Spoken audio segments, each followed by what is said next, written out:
বিসমিল্লাহির রহমানির রহিম। আসসালামু আলাইকুম। Welcome to my channel Farzana's lifestyle.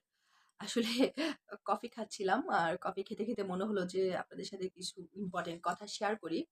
সেটা হচ্ছে যারা আমার কন্টিনিউ ভিডিও দেখেন তারা হয়তো দেখবেন যে রিসেন্টলি আমি কোনো ভিডিও আপলোড করিনি। বিকজ আমার ছোট বেবিটা খুবই সিক ছিল।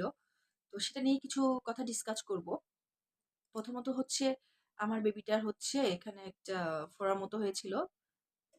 ফোড়া না, সরি, টিউমার হয়েছিল। তো আমরা ভেবেছিলাম ওটা ফোড়া। ওটা ভেবে আমরা ওকে দেখা যাচ্ছে যে অ্যান্টিবায়োটিক খাওয়ালাম। অ্যান্টিবায়োটিক খাওয়ার কারণে ওটা আসলে কোনো ভালো ফল আমরা পাচ্ছিলাম না।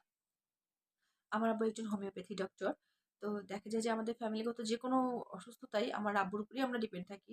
আমার আব্বু যেভাবে বলে বা যে ওষুধ আমাদেরকে ইনস্ট্রাকশন দেয় আমরা সেটাই মেনে চলি। তো আমার এই বেবিটার ক্ষেত্রে যখন এটা নিয়ে আমরা সবাই একটু ওয়ারিড ছিলাম, আমার আব্বু ২ টো আম অ্যালোপ্যাথি মেডিসিন ডক্টরের সাথে কনসাল্ট করলেন। তারা বললেন যে, "না, এটাকে সার্জারি করতে হবে।" বাট আমার আব্বু বলল যে, "না, এইটুকু ছোট বাচ্চাকে আমরা সার্জারি করব না।" তো আমার আব্বু আরো ২-৩ দিন ওষুধ ওর উপর প্রয়োগ করল। তো আল্লাহর অশেষ মেহেরবানিতে আমার বাচ্চা এখন মোটামুটি সুস্থ আছে। ওটা ৩ দিনের মধ্যেই এই টিউমারটা ফেটে গেছে। তো আমি আসলে আমার এই ভিডিওটা আ উদ্দেশ্য হচ্ছে আমার মতো যারা প্যারেন্টস আছেন, আমি নিজের থেকে বুঝতে পেরেছি আসলে বাচ্চাদের অসুস্থ হলে প্যারেন্টসরা কতটা অডিট থাকে। তাদের আসলে মেন্টালি সাপোর্টের প্রয়োজন হয়। আমি বলব যে আপনারা বেশি চিন্তা না করে বাচ্চাদের ক্ষেত্রে চেষ্টা করবেন ক্ষেত্রে সার্জারিটা একটু এভয়েড করে চলতে। ওদেরকে হোমিওপ্যাথি চিকিৎসাটা দিবেন। এটা ওদের জন্য অনেক সেভ একটা চিকিৎসা। আর হোমিওপ্যাথি চিকিৎসা তো শুধু শহর থেকে গ্রাম বা গ্রাম থেকে শহরে নয়।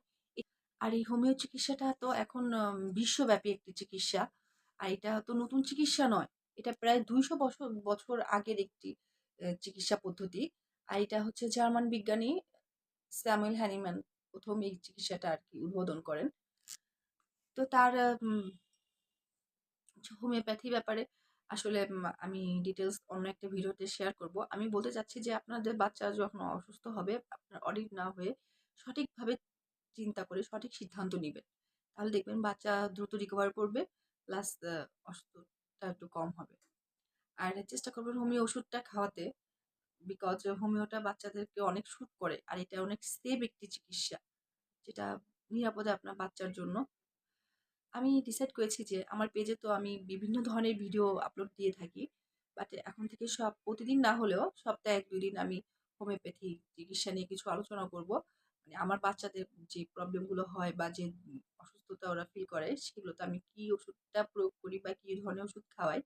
যাতে আপনারা যারা ঘরে বসে আছেন, ঘরে বসে বাচ্চাদের চিকিৎসা দিতে চাচ্ছেন, আপনারা যেন নিজেদের মতো করেই এটা চিকিৎসা দিতে পারেন। আর এখন তো আপনার YouTube এ সার্চ দিলেই কোন রোগের কোন ওষুধ হোমিওপ্যাথি অটোমেটিক চলে আসে।